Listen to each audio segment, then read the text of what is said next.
Welcome, everyone. Welcome as you pile in here. Sorry for being a little bit late.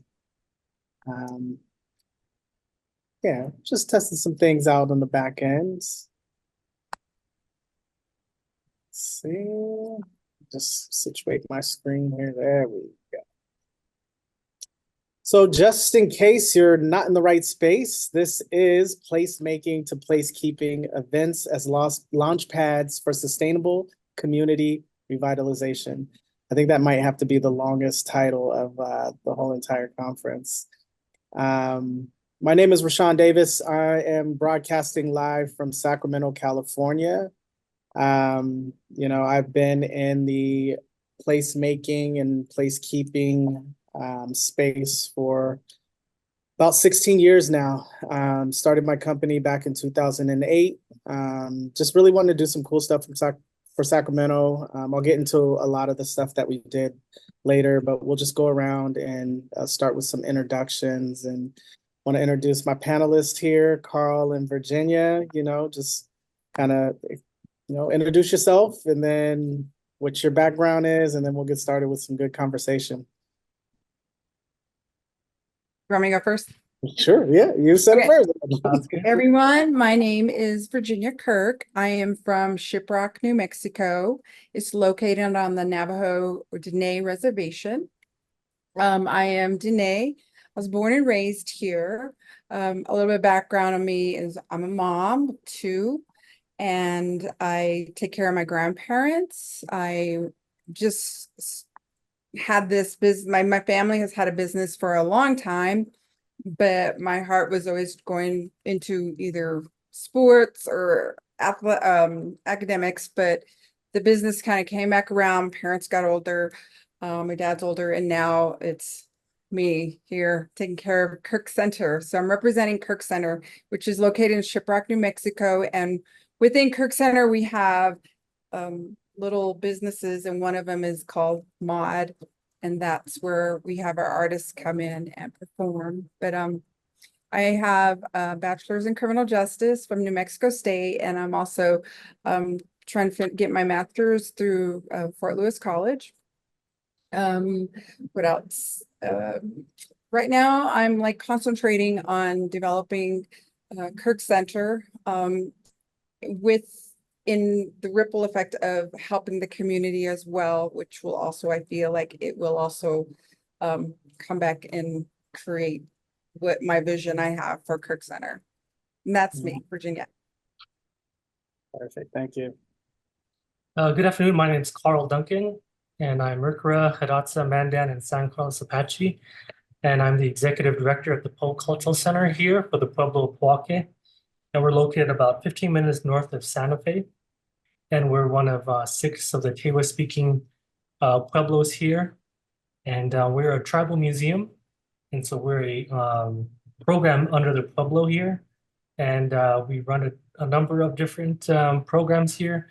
We have a lot of studios here that teach traditional Pueblo arts classes. And we have over this particular year, I think we had over 120 students for each semester. And those are all native students. Our classes are free. And we have students that come all the way from, Hickory, Dulce to Albuquerque. They all drive here for our classes. That's been going on for 30 plus years.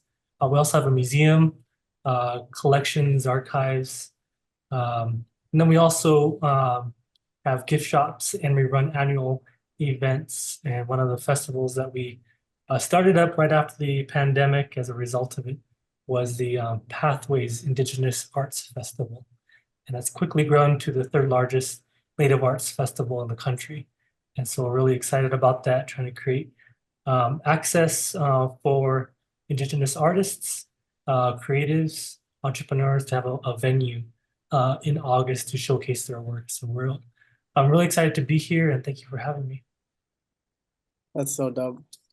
Yeah, so I just want to start just like kind of with the grounding the conversation, and just kind of ask you all, like, how do you differentiate like placekeeping and placemaking in the context of like community revitalization. And anybody can jump into it.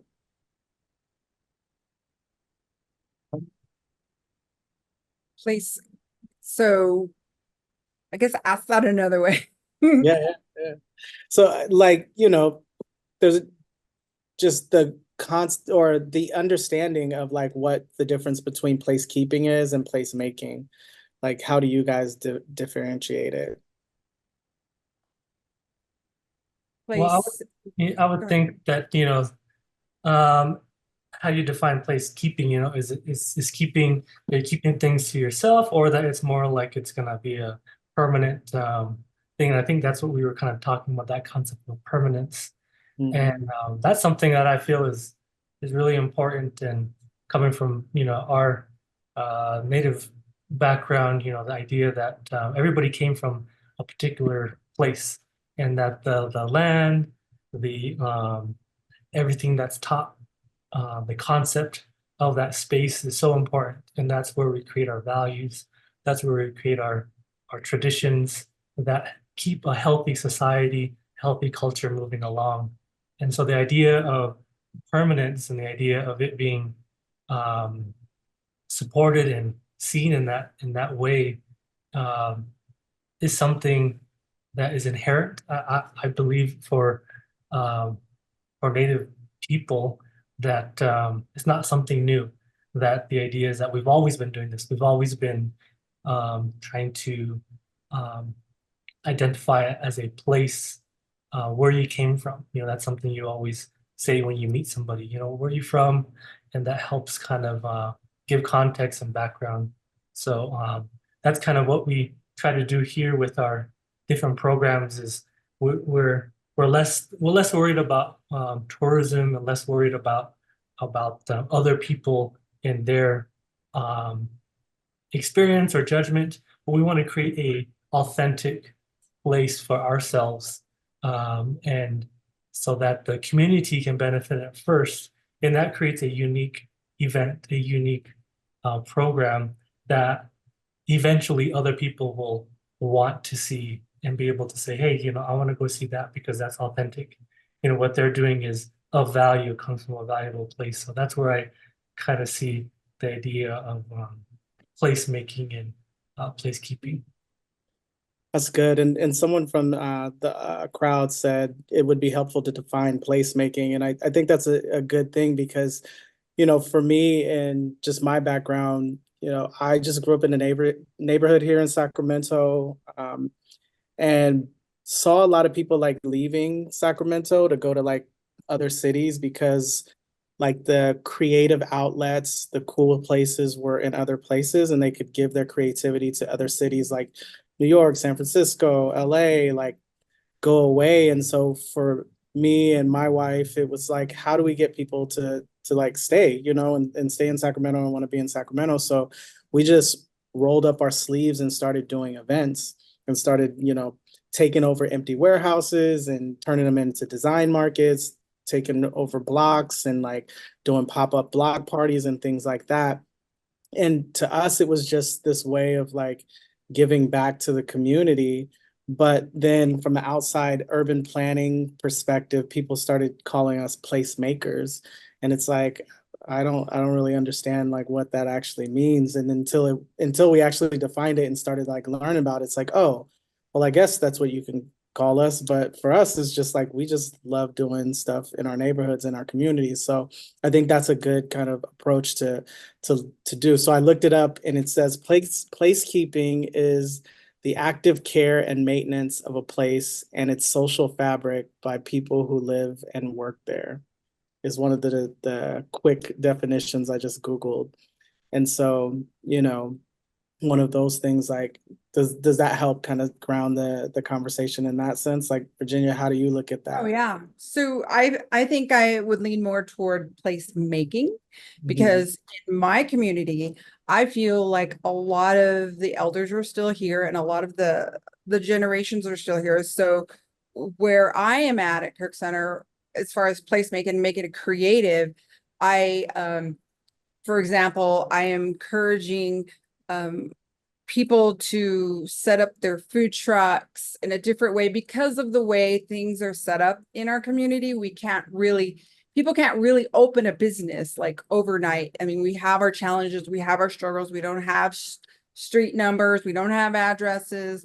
There's a lot of challenges we have here on the reservation. So one of my visions as far as place keeping, or is it I would say place making, is to make this area to develop it and create it. So I have this vision of having the food truck setting up. I'm having the artists come in and play music, bands, something alternative to then, I'm sorry, but fast food, but maybe more home food, more cultural food.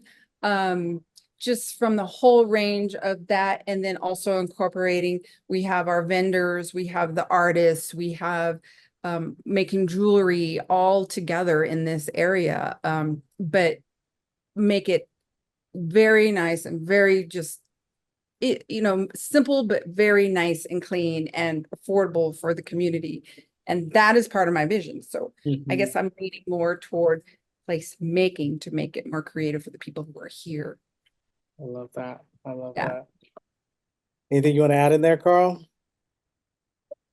No, yeah, I agree. And kind of what when I came here to the Polk Cultural Center, I had to relook at our mission statement. And it was a very kind of standard museum mission. And one of the first things that we did was pull together staff and community members and artists and kind of think, what fits us now and what's relevant to us now? What are our values and goals? And we kind of came back to the idea that, it's all about community and community first. And so we really did actually, our full name, was known as the Polk Cultural Center and Museum. And we removed the museum part and saying, yeah, we also have a museum, we have art classes, and we have gift shop and events. But, we're a cultural center, we're about the center. And it's so much about that central space, that grounding, which is about place, and that's what we wanted to realign ourselves.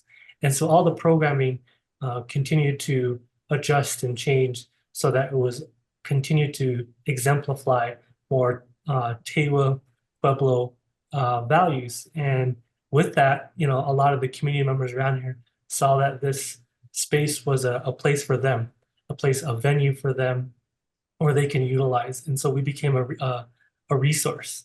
And it was really great to see us grow and grow. Through COVID, we actually were still even functioning. We were doing Zoom and we got grants and we continued to be a place.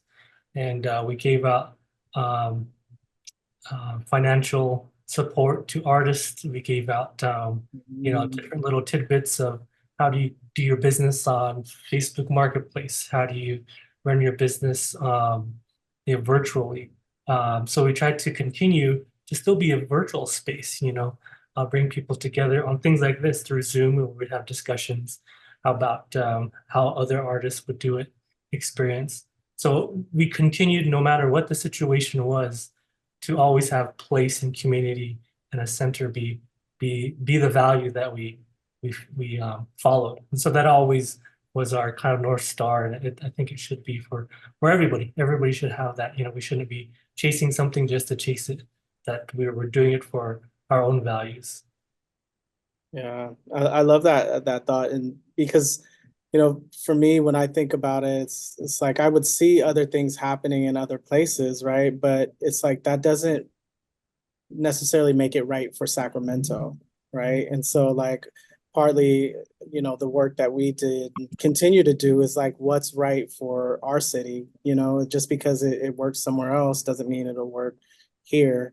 But how can it work here? How do we roll up our sleeves and make that place here, And so kind of transitioning to the side of the events, I've always looked at events as like a magnet for a place, right? Because, just as people, there's certain things that we just like, right? We like to eat food, for the most part. We like music. We like to connect with the community, in all of these different assets that are part of a neighborhood, I think about are, or like a place, are like magnets that can attract people or detract people. But when I look at events, it's like one of those things, those are the things that like get people to come, right? Like it's the food, it's the music, it's things like that. So like for you all, what are you seeing on your sides that are like the effective components of the event to make them kind of this impactful thing that people do want to come to, that,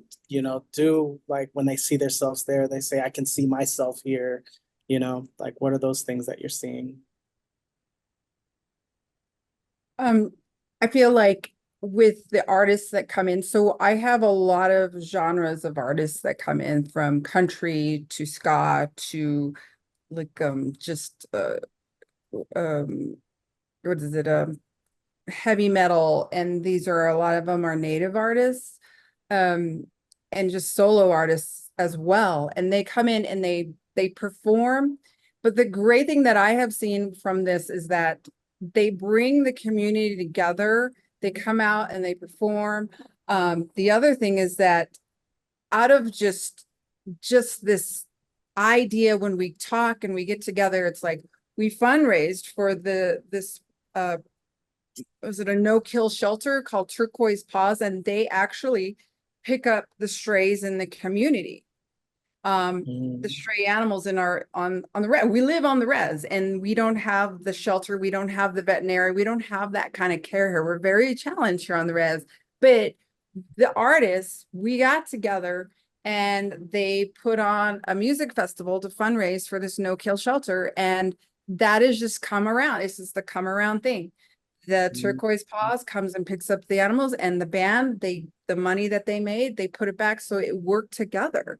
And at the same time, we had vendors come along and they set up during these festivals, these gatherings, and they communicate, they talk, they interact. You know, the more and more that these, you know, I get the artists coming in, and not only just that, I mean, we have the painting that we have here, the artists that come in. I've encouraged painters and the people who make jewelry making it, and chefs, like they create this delicious cultural food, and they all come together here and people enjoy it. And that's where I see like that coming together. Yeah.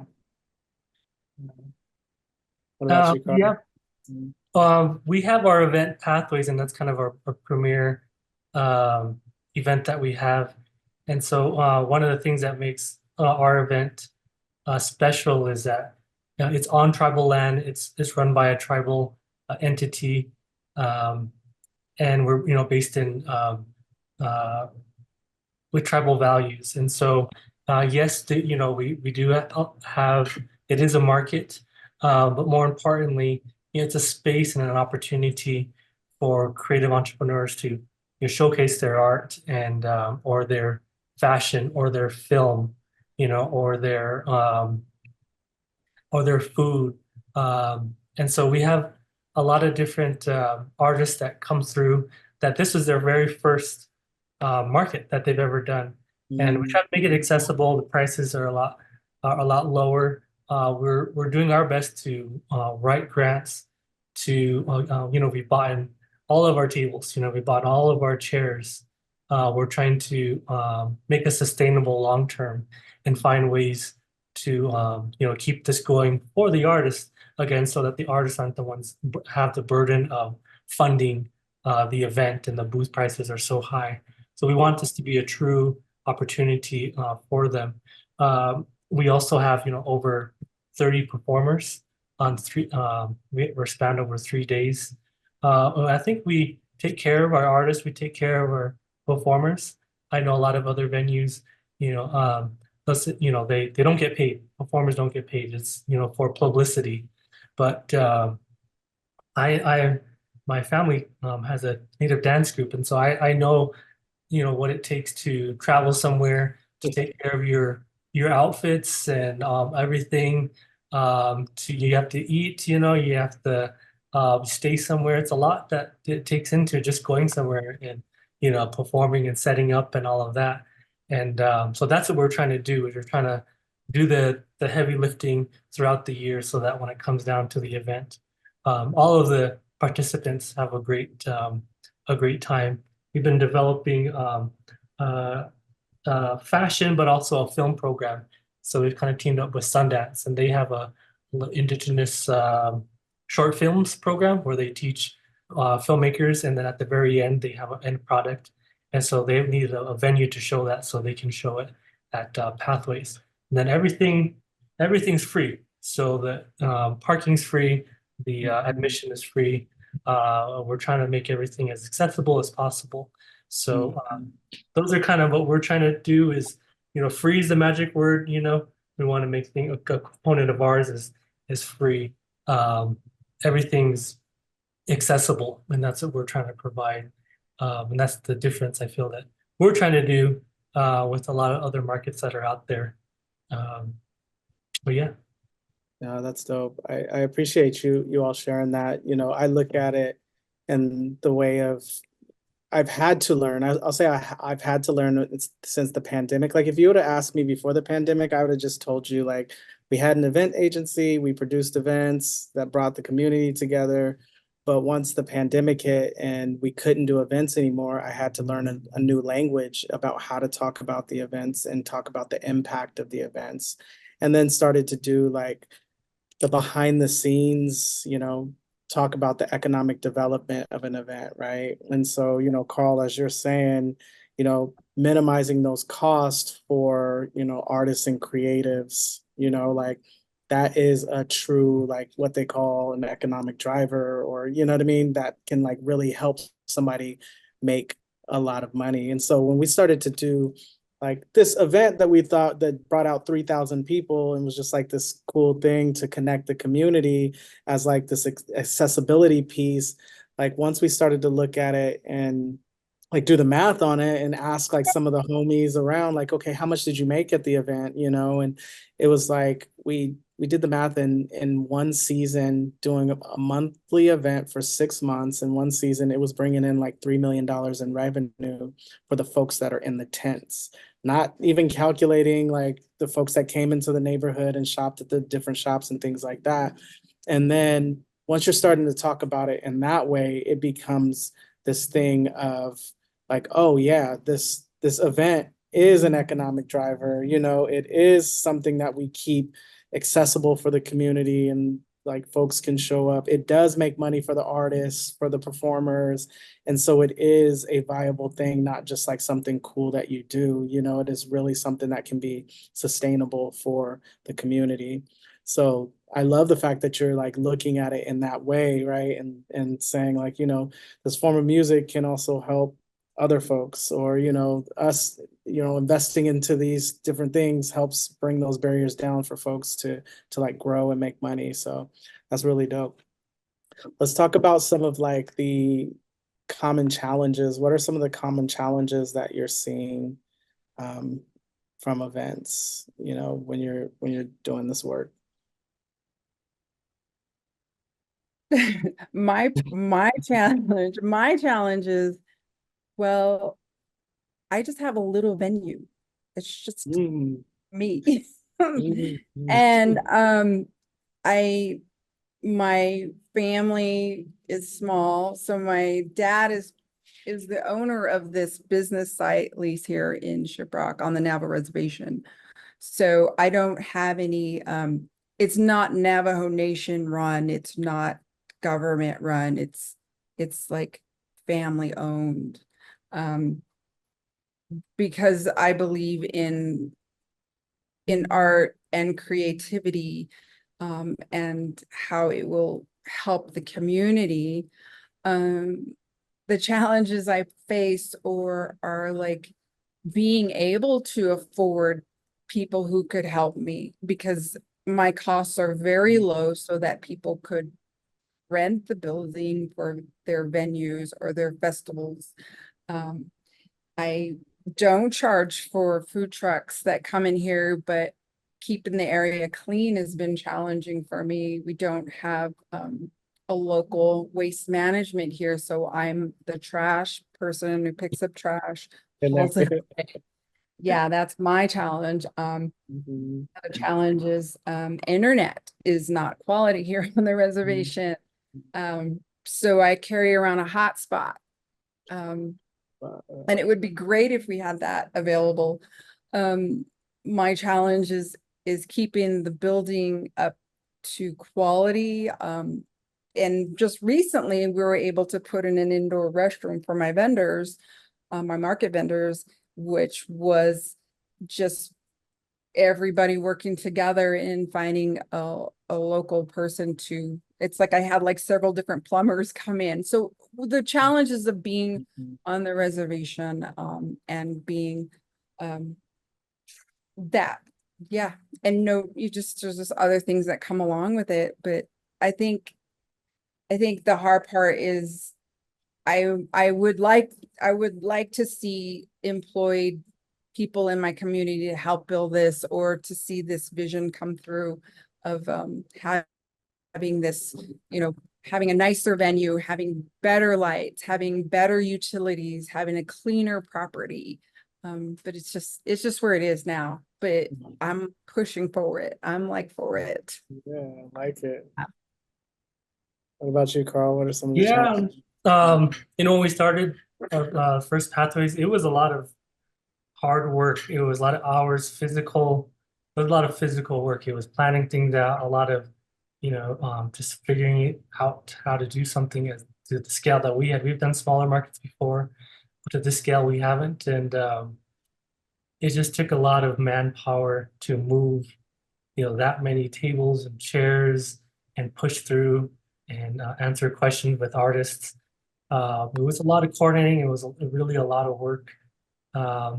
And the staff that I have here, it was worth it, but it was very tiring. And so one of the things we always have a post-event meeting, talk about what could we do better? What were some of the challenges and how can we improve that? And a lot of it is, how do we work smarter and not harder? And how can we find tools that can help us? One of the tools that's free that we use and depend on is Airtable. I don't know if you've heard of that, but it's a collaborative online tool. It's almost like this collaborative Excel organizational tool. And so it kind of has a grid, but you can organize them into categories, you can color code them, you can group them, and then it really links really well with forms. And so we use that for all of our artist applications and vendor application performers. We push them all through a form, and so they can upload all their stuff there. And it's all free. So that's been a very helpful tool. We also use it to organize schedules for staff, agendas, and all of that. So that's a nice backend tool that really has helped us. If we make one edit on it, everyone sees the edit. So it's been a night and day for us as far as collaborating when we have multiple people working on an event. So getting the right tools is really helpful, investing in those if necessary. If we had more carts, that would be great, and sometimes we're running around the first year or second year to figure it out. But more and more we do it, the more we get, better at, hey, we need to invest in this.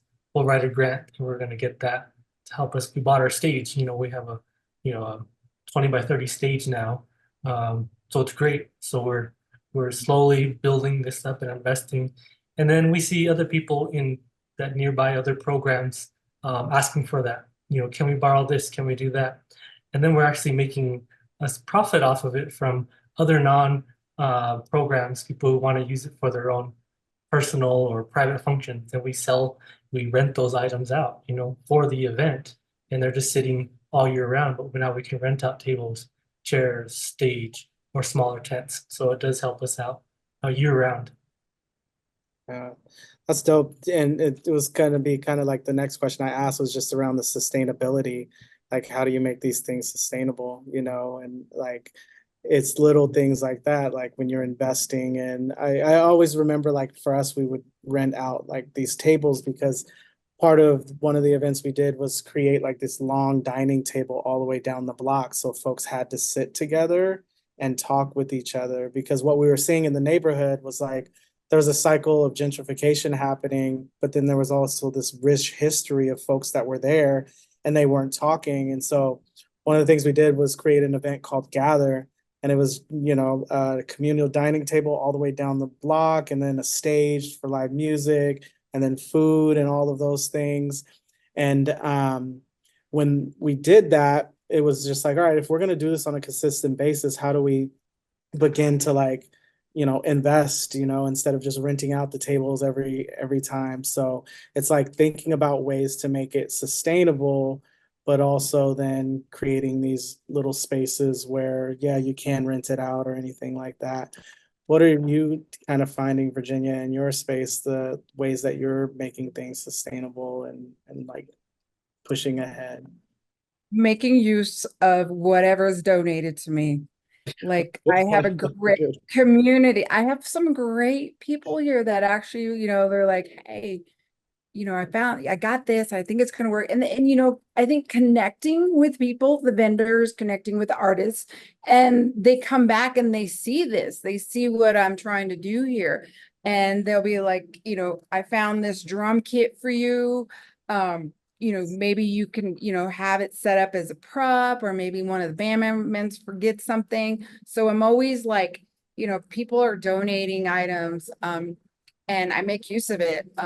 I get people who volunteer, like, hey, I want to help. And I'm like, of course, come on in. But I think I just think the artists that come through here, they're amazing. They just have this great vibe and great spirit, and they really care, and they want things, they see things of like, what, why don't you try that? But I think it's that. I mean, Mhm. we don't have the funding to buy, like, a brand new stage, but I got one artist over here that says, hey, I'll sell it to you for this much. And then he comes over and sets it up for us. So, I mean, we kind of work back and forth in this manner. And on the little web seminar chat here, there's a little post there of like what my little area of like what we do, the concerts and all that. So that's on there if you guys want to check that out, like how we run things here. So it's great. The artists are amazing.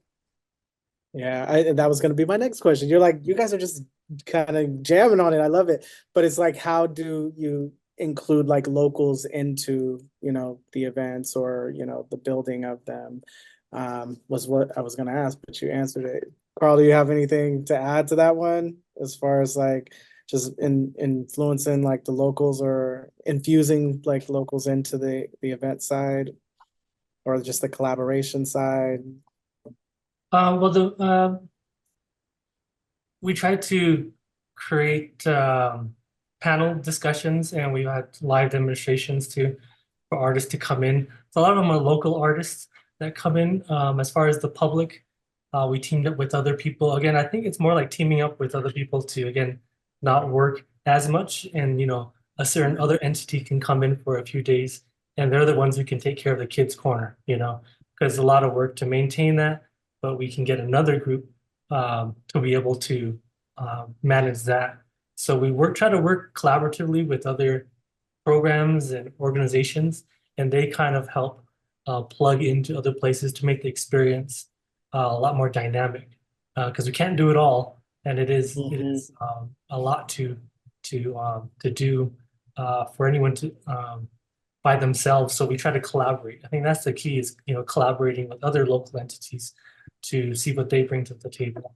So that's how we try to work with other kind of local groups nearby. I promise you all, like, we didn't even have a practice of this, but that was gonna be my next question, was like, how are you working in collaboration? I love that we're just jamming that way. Yeah, because it's such a key component to just, inclusion and like I always say, many hands like work, you know what I mean? And so it's like the more folks that we can get involved here in our side, the more that it just helps the whole. Kind of switching gears to the placekeeping side, like, to me, and I'll just kind of share my experience, like here in Sacramento, we've been responsible for creating a lot of different events here. And once they get to a certain point, then they become hijacked by either the building owner. So we built out an event, and after 3 years of very successful run, the building owner was like, "Hey, I want to try it myself. So you guys got to go." And now I'm going to try and do this myself. We built out a farmer's market here over like the span of 6 years. And once it got to a certain point, because the PBID, which is like a property building, I forget the name of it, but just like, the group that owned the brand was like, "Hey, we own the brand, so we're gonna take over and do the operations now." Seeing the same thing happen in another neighborhood we're working in. So, that's when kind of during the pandemic, like placekeeping came into the lexicon for me. It's like, hey man, like we're creating all of this culture and spaces, and we're creating these magnets, and we're connecting with the community, and we're inviting folks in, and like making it one of those things that is a place, and now everybody wants to come to it, but we don't own in these spaces. So how do we jump ahead of that and get in a place of ownership, right? And so to me, like it's one of those things that are now key components, and it sounds like you guys don't necessarily have to deal with that because you already have that ownership in place. But you know do you have any kind of insight in that space of like how to actually keep place so it is yours, or keep a brand so it is yours, so it's not getting commandeered, like anything like that? think, I think in my situation, we have to still deal with the Navajo Nation and abide by the property because we do not own the property. Mhm.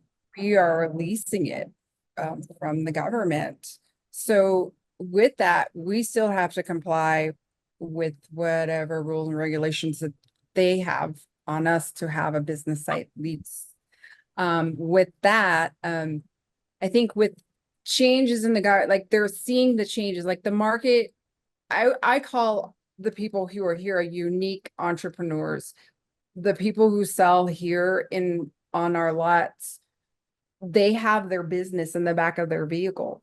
And with that, I encourage them to sell every day and all the time. And I guess where I'm going off the track here, but we don't own the property, but we still have to comply with the federal government and the Navajo Nation. But that's a challenge as far as like connecting with people who have knowledge in this and connecting with people because there's a lot of red tape. There's a lot of red tape going on with this and the politics behind it. And I think as this they see that's happening and they see the positivity, they see it's the artists, the positive vibes, the young entrepreneurs and the artists that are selling their artwork here. They are they're showing that, what we're bringing in they're bringing outside like buyers, they're bringing it into our town. Because I'm not the only one that has a spot. There's other spots in my town. And I tell them, you can set up anywhere you want. We got to think bigger. We got to think bigger. I want Cortez to come to Shiprock. It's another town. I want Farmington people to come in. I want Gallup people to know that when they come to Shiprock on a Saturday, they're going to see the artwork. They're going to see the concerts. They're going to see the cultural food. They got how many? 4 or 5 places to buy from. They have this here. They have the junction. They call it the flea market, and they have the chapter house where everybody's selling. So I'm like, we got to think bigger than that. Like, just make it available across our town, and that way everybody else will come in here and bring in the money for the people. So yeah. What about you, Karl? Yeah, we've seen there's an opportunity with the Mexico Main Street program, and there's also other tiers of that. I think there was the Frontier community. There's some other um, levels where you can apply to this, say in New Mexico. I think you have to create I think like an advisory board, and you're able to submit a project, and then they'll fund a project. A lot of people have done like spaces for artists to sell year round, and so the money will go into the design and planning of that. Um, or some will go into, events, annual events, but it's all based off of kind of everything we're talking about, working collaboratively. And so it's not just one single entity, but it's a group of local um, artists and organizations that could benefit from a unified project. And so we've been trying to work on that for a couple of years, and kind of make what we're another category is arts and cultural district. And so we were trying to work with that. And so it's kind of a organic looking space that we can because we run our farmers market as well here, and we do a lot of different activities and events. And so that could benefit us. And then we get on the map with the state, and it also helps with other grants. So all these cycle of things that kind of all weave together to help, not just one of our single event, but the year-round programming to be sustainable. So we try to, put our, fishing rod in multiple places, and hopefully, something takes. And so that kind of has really been helpful to us in creating a sustained a future with our organization. I like that. Like that. We only have a couple more minutes, so I wanted to just pause and see if we had any questions from the audience. I don't want to ask anything. I know we've been talking for a while.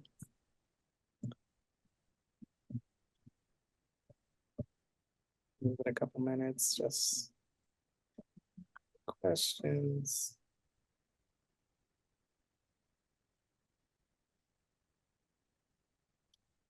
Also put my link to the Folk Cultural Center and our Pathways Festival webpage. And we have 72 days left, so we have a little countdown. But if you look on there, 72 days through the year? 72 days until the event. So Oh, okay. we're gearing up for that. But one of the things that we do is we do a call out, and we've kind of done that. So we try to make the playing field even. So we do a call out for food vendors, call out for nonprofits, call out for performers. And sometimes people don't know that there's an opportunity there. We're kind of like thinking of the people we might know who want to be involved. But when we put those flyers out, we get a lot of participation that way.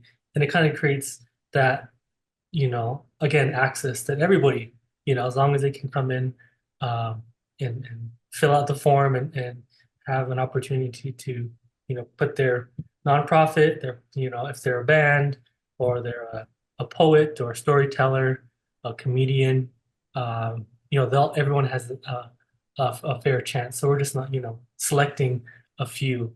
So that's something that we try to do too, is a call out. It's kind of a cool thing, instead of it's just the